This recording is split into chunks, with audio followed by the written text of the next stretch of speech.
नमस्कार। इन दिनों मैं आप सब लोगों को कुछ ऐसी पुस्तकों से अवगत करा रहा हूँ जो ध्यान की गहराइयों से उपजी हैं। इन पुस्तकों में वे गहरी और गूढ़ बातें हैं जो आपके जीवन को रूपांतरित करने में, उनको ऊर्जावान करने में बहुत सहायक होंगी। आज जिस पुस्तक की मैं एक बार फिर से चर्चा कर रहा हूँ, उस पुस्तक का नाम है आत्मा रीसेट, अर्थात आत्मा की पुनर्स्थापना। आप सोच रहे होंगे कि आत्मा की पुनर्स्थापना यह भला किस प्रकार की जा सकती है, किंतु यह पुस्तक ज्ञान के और ध्यान के बीजों का संग्रह है। इसमें वे सारे बीज हैं इस पुस्तक में, और इस पुस्तक को लिखने वाले कोई साधारण व्यक्ति नहीं हैं।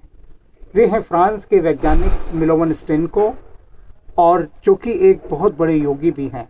आज वे हमारे सामने उपस्थित हैं और हम उनसे जानना चाहेंगे कि आत्मा रीसेट के तत्व पर वे प्रकाश डालें। हम आपका पहले भी परिचय करा चुके हैं और एक बार फिर से मिलिए मिलोवन स्टेनकोव। नमस्ते।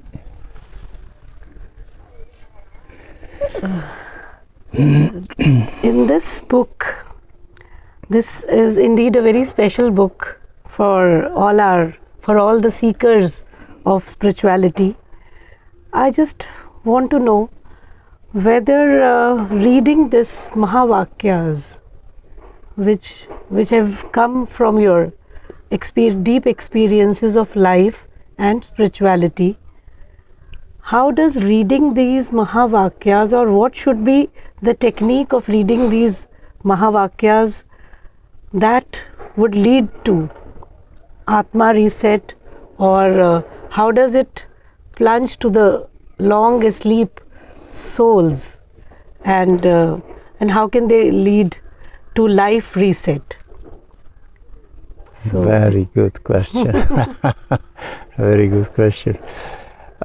First about you want to know. So wherever we are there because we want to know something. We are driven by knowledge. Yes. This book is special in the sense that is not written as a book. There is no table of content. There is no any story. There is no any story. There is no any developing, and is written in the way not as a continuity but just as bullet points.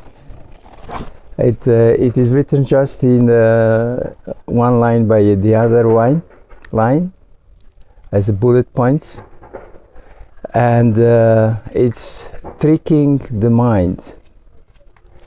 The mind is more driven to something, continue one thing after the other, listening the story, developing the story, identifying character, and see some development, some drama, anything. But in this book, nothing of it.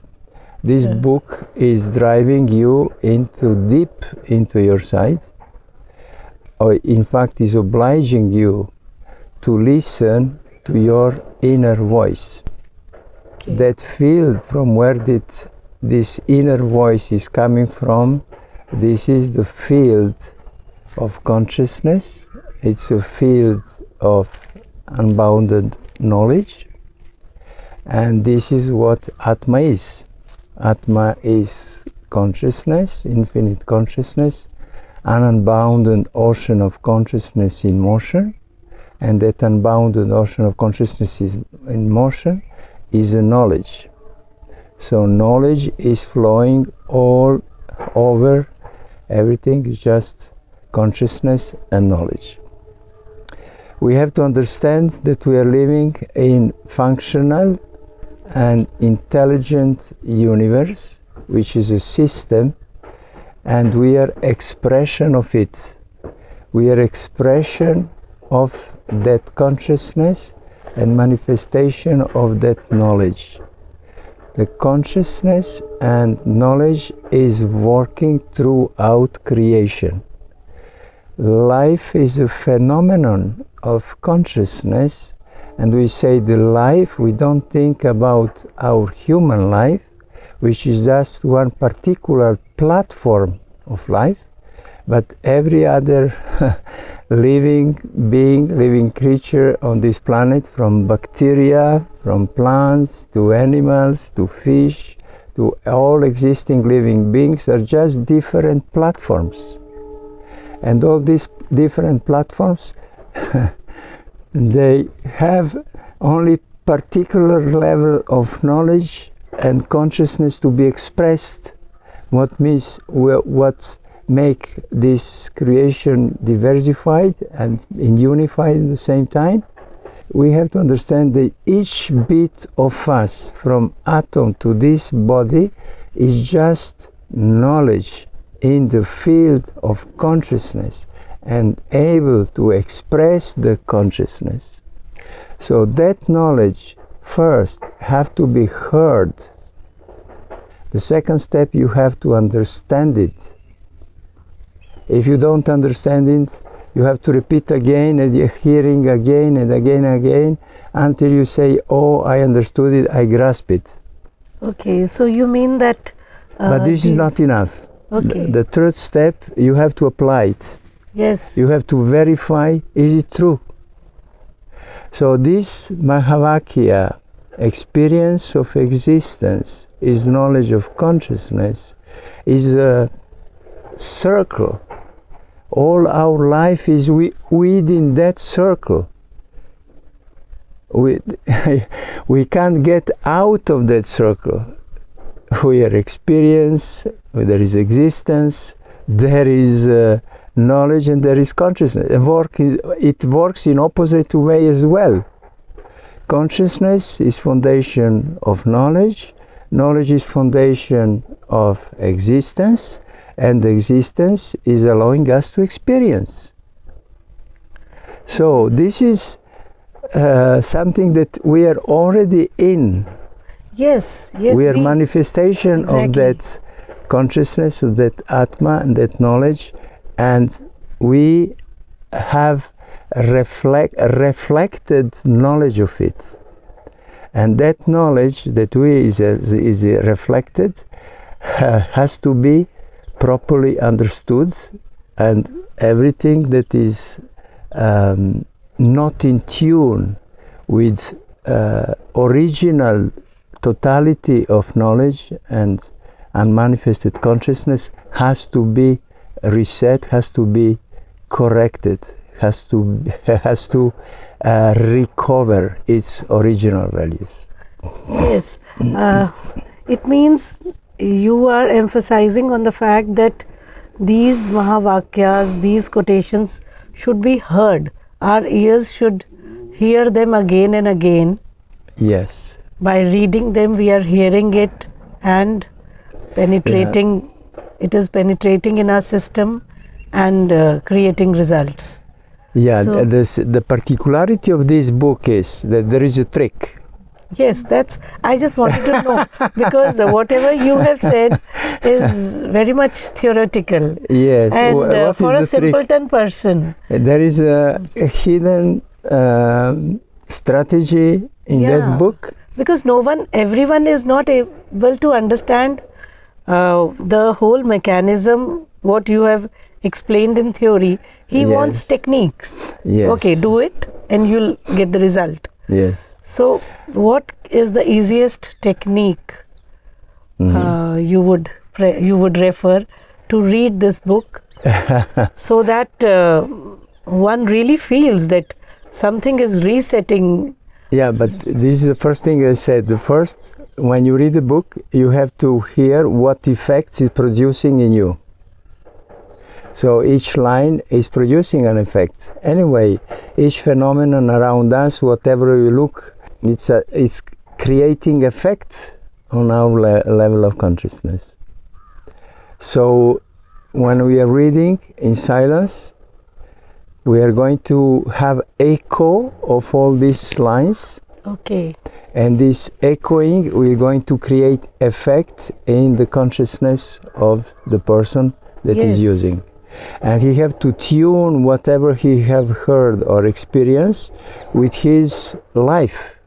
Okay. How this is correlating to experience of his existence, or existence of the world, existence of the universe, how this is coherent with his knowledge, and to identify the gap.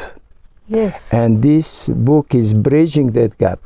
Okay. So at some point he said, this is the shortcut.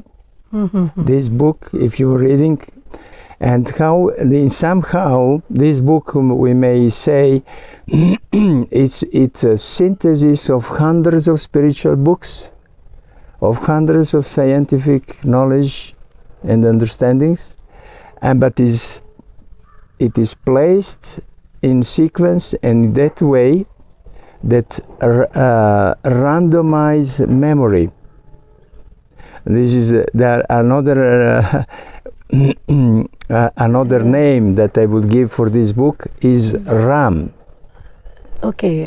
RAM, A-R-A-M, Okay. which in computer science means random access memory. Yes. So this book, when you're reading, because you have all knowledge already in our field of consciousness, but this knowledge is not enlivened. So by reading it will be just flashes randomly from here, from there, from there, from there, like a flashes, like you are looking at the city from the top of the hills. Yes. And then houses and here and there flashes, and give you all these houses that are written. Each house is a particular value of knowledge. They give you the vision of picture of totality of eternal knowledge flowing and in that current, and we are in that current. Another question I just want to ask. It's totally out of, maybe you'll find it out of context, but something is, whatever you have said is very apt for a person who is mind oriented, or his energy lies at the mind center. But what about those seekers or those devotees who live at the heart center, who believe that knowing ourself is knowing God? If we just, for them, there are two things, a devotee and God. What about those people? Will they be benefited? The people who are always living on emotional center, heart center, is it going to affect those devotee kind, bhakta kind people? Yeah, absolutely. All these devotees, we are going to grow up in their devotion, and what they are worshipping that high level of consciousness and intelligence, a high level of knowledge. The Lord they are worshipping, it's inside them. Yes. It's inside them. So they are not going out, they are going to uncover and unfold potential of that higher conscious beings that they are worshipping within themselves. Okay. Yes. So all worships are not outside, they are inside first. They can be expressed in any way, through bhajans, to pujas, to all this gathering together, satsangs and Kumbh Mela and all this. Collectively, we are acknowledging that higher level, infinite consciousness, Atma, and its structure of knowledge, and that we are expression of it, and that we are tuned with that infinite intelligence and consciousness and knowledge, and it is accessible to us, and we have to use it. And the value of knowledge is in usability. Yes. Okay, and we have infinite access to that knowledge, and knowledge is infinite resource. Infinite resource. The more you use the knowledge, the more it is amplifying. So you could not escape the ocean of knowledge. We are already into that Yes. ocean of knowledge. And by activating that knowledge, by using these Mahavakyas, and this will, you could not escape. Once you're starting, either you are motivated to go in it, you're caught, you could not escape anymore, or either you just push it away, and because it is going to expand your mind. Because the limitation of all of us is a mind, on the level of the mind, Yes. and that mind has limited knowledge through its gathered through experience, whatever of existence he had, and that is limiting factor to access to the infinite knowledge and in infinite consciousness. I mean, just knock the mic. Om Namah Shivaya. Om Namah Shivaya. Om Namah Shivaya. Om I- Namah Shivaya. Namah Shivaya.